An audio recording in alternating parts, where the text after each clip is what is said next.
किसी भी दुकानदार को शुरुआती दौर में ही अगर फाइनेंशियल सपोर्ट मिल जाए तो वो दुकानदार जो है बहुत तेज़ी से ग्रो भी करता है और उनका बिजनेस जो है बहुत अच्छे से आगे रन भी करेगा। लेकिन सवाल ये आता है कि बिजनेस ग्रो करने के लिए, दुकान को आगे बढ़ाने के लिए ज़रूरत पड़ती है पैसे की, और पैसे में उधार तो जल्दी कोई देने वाला नहीं। ऐसे में सबसे अच्छा तरीका होता है कि अगर किसी दुकानदार को किसी सरकारी मदद से या सरकारी योजना के तहत अगर लोन मिल जाए तो ऐसे में उस लोन का बेनिफिट उठा करके दुकानदार अपने दुकान को, अपने बिजनेस को ग्रो कर लेगा और उससे प्रॉफिट कमा करके लोन का किस्त भी चुकता कर देगा और फिर आगे जो है अपना बिजनेस भी रन करेगा। देखिए, बिजनेस को सपोर्ट करना आज के डेट में इसलिए अच्छा माना जाता है कि एक जब बिजनेस रन होता है, चाहे छोटा सा एक दुकान ही क्यों ना हो, तो उसमें एक आदमी नहीं बल्कि उसके साथ साथ उसमें काम करने वाले बहुत सारे लोगों के परिवार का भी भरण पोषण होता है। इसीलिए जितना हो सके सरकार को, गवर्नमेंट को और एजेंसी पॉलिसी मेकर को,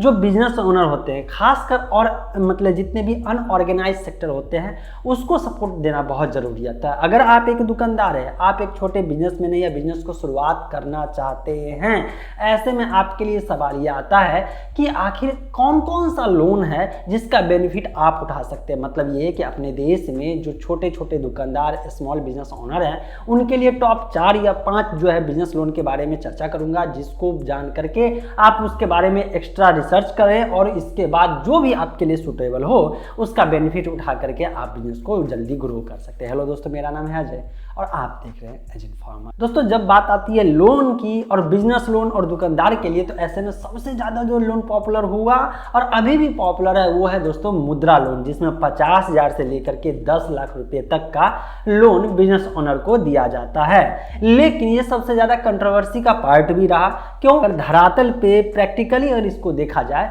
तो ऐसे में जो असली दुकानदार जिनको सच में लोन की जरूरत थी उनको नहीं मिला, और ऐसे लोग जो पहले से पैसे वाले हैं और जिनके पास पहले से बिजनेस रन कर रहा है उनको ही लोन मिल गया। अब वो तिक्रम लगा के किए, बैंक मैनेजर से मिली भगत किए और जैसे भी किए, ये उनका काम था। लेकिन सच्चाई यही है। आप भी अगर जानते होइएगा मुद्रा लोन के बारे में तो आपको भी पता होगा, जब बैंक के पास जाते होइएगा तो आपके फाइल को रिजेक्ट कर दिया जाता था और आपको नहीं दिया जाता था। सबसे लास्ट में डिस्कस करूंगा कि आखिर क्या रीजन है। जितने भी लोन के लिए योजनाएं आते हैं उसमें जो असली दुकानदार, छोटे दुकानदार जिनके पास सच में पैसे की जरूरत होती है उनको नहीं मिलता है, और बैंक हो सकता है बहुत सारे ऐसे लोग भी होते हैं, मिडिलमैन, ब्रोकर, एजेंट, ये सब जो मिल करके जो है ऐसे लोगों को लोन दे देते हैं जिनके पास ऑलरेडी पैसा रहता है या उनको लोन की जरूरत नहीं भी होगी तब भी वो आगे बढ़ सकते हैं। ये चीज को डिस्कस करेंगे, लेकिन सबसे पहले समझते हैं उन सभी लोन के योजनाओं का नाम। पहला मैंने आपको बता दिया कि मुद्रा लोन है, राइट। दूसरा जो लोन का स्कीम है दोस्तों वो है स्टैंड अप इंडिया, और stand up India loan scheme के तहत जो है SC, ST और वुमेन के लिए बनाया गया है, जिसमें 10 लाख से लेकर के 1 करोड़ तक का आपको लोन दिया जाएगा। अब आप अगर दूसरे कैटेगरी से हैं, जैसे कि OBC से है, जनरल से है, मतलब कि SC, ST में नहीं आते हैं, तो ऐसे कंडीशन में आपके लिए यही तरीका है कि आप अपने घर में या तो वाइफ हो या तो मॉम हो, जिनके भी नाम से अगर चाहें तो उनके नाम से लोन ले सकते हैं। क्यों? क्योंकि यहाँ पे एक सेक्टर आ जाता है और एक कैटेगरी आ जाता है जो कि फीमेल के लिए होता है, और आपको मालूम है कि वुमेन एम्पावर के नाम पे जो है बहुत सारे लोन स्कीम में आपको बेनिफिट में मिलेगा। तो मैंने दूसरा तो नाम बताया। तीसरा मैं आपको बताने जा रहा हूँ PMEGP योजना जो होता है, उसके तहत आप अगर लोन लेते हैं तो उसमें फीमेल को ज़्यादा जो है मतलब कि सब्सिडी दिया जाता है इस योजना में। जैसे कि अगर आप फीमेल हैक के नाम पे जो है अगर बिजनेस को चलाते हैं, बिजनेस को काम करने को आगे बढ़ाते हैं, उसमें फीमेल जो है पार्टिसिपेंट होती है, तो ऐसे कंडीशन में बेनिफिट ये हो जाता है कि आपको अप टू 35% का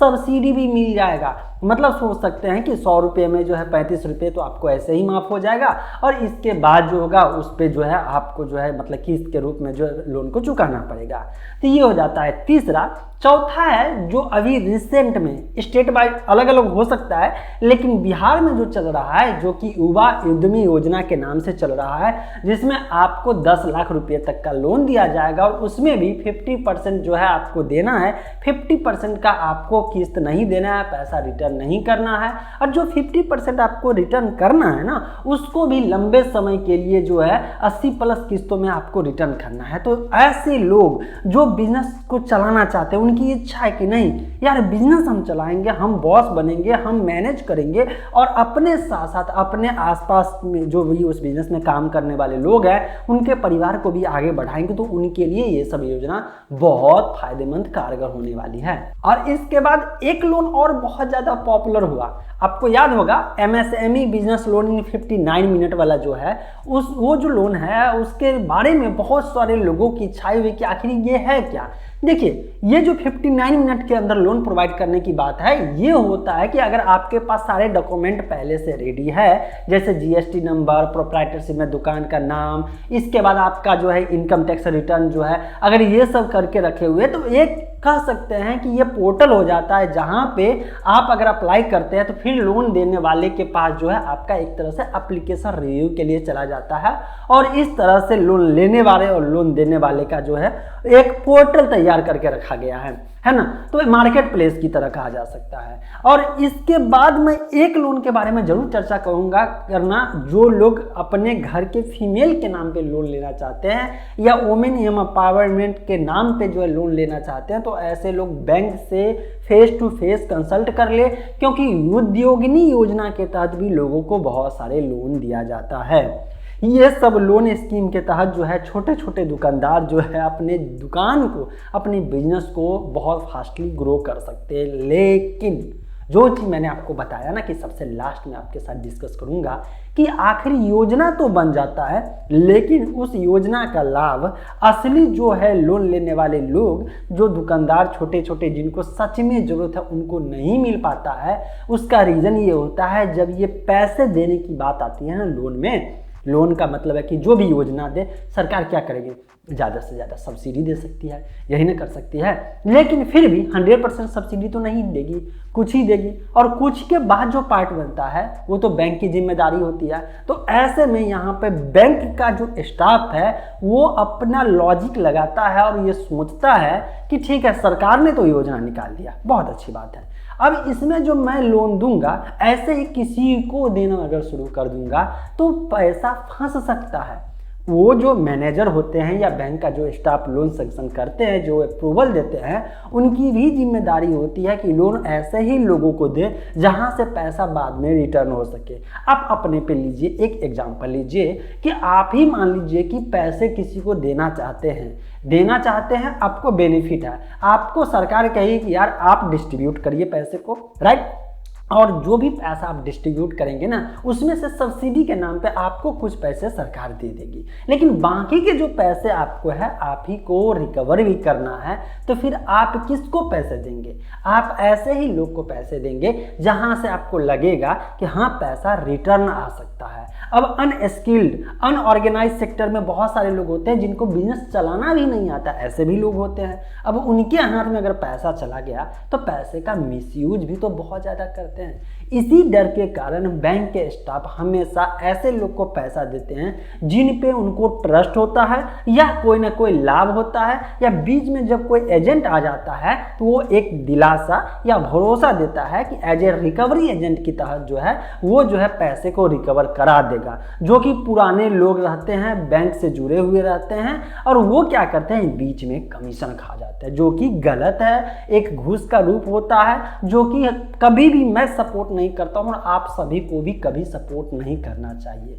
तो सवाल ये आता है फिर लिया कैसे जा सकता है? तो ये आपकी जिम्मेदारी है कि बैंक मैनेजर को कन्विंस करे कि हाँ अगर मैनेजर आपके लोन को अप्रूव कर देगी तो ऐसे कंडीशन में आप जो है उस बिजनेस को प्रॉपर वे में चलाएंगे और फिर पैसे को भी रिटर्न कर देंगे, किस्त के साथ, ब्याज के साथ, जो भी बनेगा पूरा का पूरा रिटर्न करेंगे। अब ये चीज़ में सवाल ये आता है कि मैनेजर आप पे विश्वास क्यों करेगा? तो विश्वास दिलाने के लिए या तो आपके पुराने फैमिली का जो बैकग्राउंड है, जो क्रेडिट रिपोर्ट है, स्कोर है, जो भी आपका फाइनेंशियल सिस्टम है उसको बताना पड़ेगा। दूसरी बात, अगर आपका होगा तो आप इससे पहले कौन कौन से काम किए हैं, कौन से काम को आगे बढ़ा रहे हैं, सब कुछ करना पड़ेगा। अब ये कैसे करेंगे ये सिचुएशन वाइज डिपेंड करता है। आपको ऐसे कंडीशन में ज़रूरत भी पड़ सकती है कि किसी का रेफरेंस लेना पड़े, किसी को लेकर के जाना पड़े, जो कि मतलब कि कन्विंस करने में बहुत हेल्प कर सकती है।